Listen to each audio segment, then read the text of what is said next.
Hello दोस्तों, जैसा कि हम और आप मिलकर रेलवे ग्रुप डी और एनटीपीसी CBT2 एग्जाम की तैयारी कर रहे हैं और हम लोग क्षेत्रमिति का सीरीज जो है स्टार्ट कर चुके हैं, जिसमें आयत वर्ग का थ्योरी कंप्लीट हो चुका है।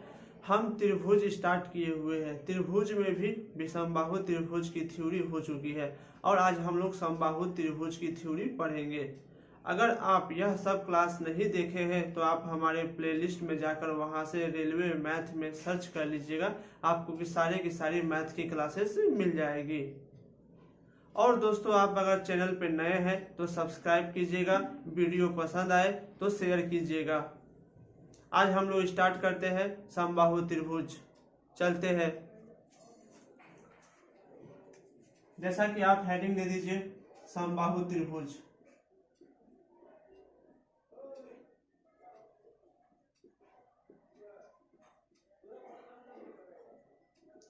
समबाहु त्रिभुज। समबाहु त्रिभुज में क्या होती है, आपकी सभी भुजा बराबर होती है। त्रिभुज में 3 भुजा होती है और समबाहु त्रिभुज में क्या होती है, तीनों भुजा बराबर होती है। मान लीजिए यह जो ABC है आपकी समबाहु त्रिभुज है और इसकी सभी भुजा, तीनों भुजा क्या है, A सेंटीमीटर है। और एक चीज, समबाहु त्रिभुज में जो एंगल बनती है वो तीनों एंगल बराबर होती है। कितनी होती है, 60 डिग्री। समबाहु त्रिभुज में जो तीनों भुजा की एंगल होती है वो होती है 60 डिग्री। तो सबसे पहले समबाहु त्रिभुज की परिसीमा या परिमाप क्या होता है। तो समबाहु त्रिभुज का परिमाप या परिसीमा हम आपको बताए थे कि इस 2 डायमेंशनल में किसी भी ट्रायंगल, किसी भी आयत या वर्ग की जो होती है परिसीमा निकालनी हो तो आप उनके सभी भुजा को जोड़ दीजिएगा। इसमें 3 भुजा है तो 3 भुजा को जोड़ दीजिए। यह आपकी क्या हो गई, 3A सेंटीमीटर समबाहु त्रिभुज की परिसीमा हो गई। अब आते हैं कि सर हमको बताइए समबाहु त्रिभुज की क्षेत्रफल क्या होती है। तो यह जो होती है यह क्षेत्रफल होती है। तो क्षेत्रफल का फॉर्मूला लिख लीजिए, नोट डाउन कर लीजिए।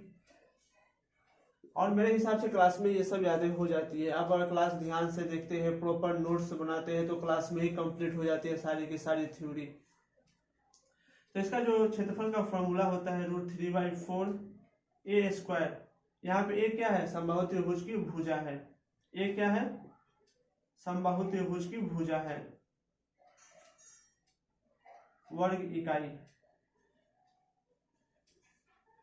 तो समबाहु त्रिभुज में परिसीमा क्या हो गई, तीनों भुजा को आप जोड़ दीजिए और आपका क्षेत्रफल क्या हो गया, √3/4A²। ये क्या है, समबाहु त्रिभुज की भुजा है। तो आप इसे नोट कर लीजिए। हम लोग समबाहु त्रिभुज की थोड़ी सी रिवीजन कर लेते हैं।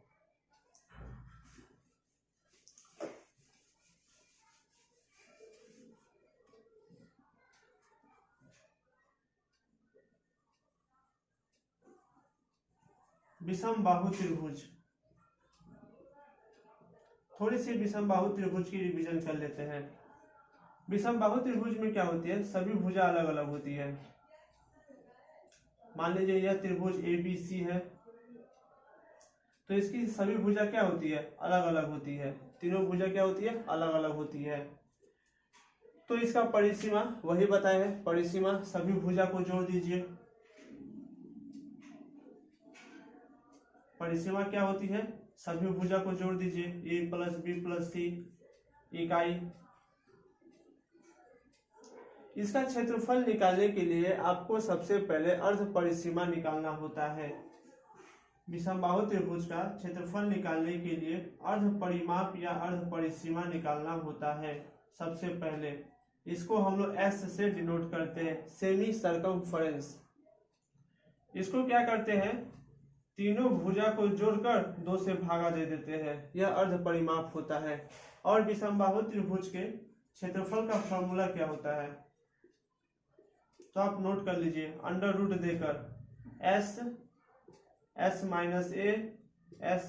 B S - C। ABC क्या है, त्रिभुज की तीनों भुजा है। एस क्या है, सेमी सर्कमफ्रेंस है। सेमी सर्कमफ्रेंस आते कैसा है, तीनों भुजा को जोड़कर 2 से भाग दे देते हैं वर्ग इकाई। तो आपकी समबाहु त्रिभुज और विषमबाहु त्रिभुज दोनों का रिवीजन हो गया। आप प्रॉपर नोट्स बनाइए, घर पे थ्योरी का रिवीजन कीजिए, कोई बुक है तो वहां से क्वेश्चन सॉल्व कीजिए, नहीं आता है तो हमें कमेंट बॉक्स में बताइए, मैं फिर से थ्योरी क्लासेस लाऊंगा और मैं क्वेश्चंस भी कराऊंगा आपके।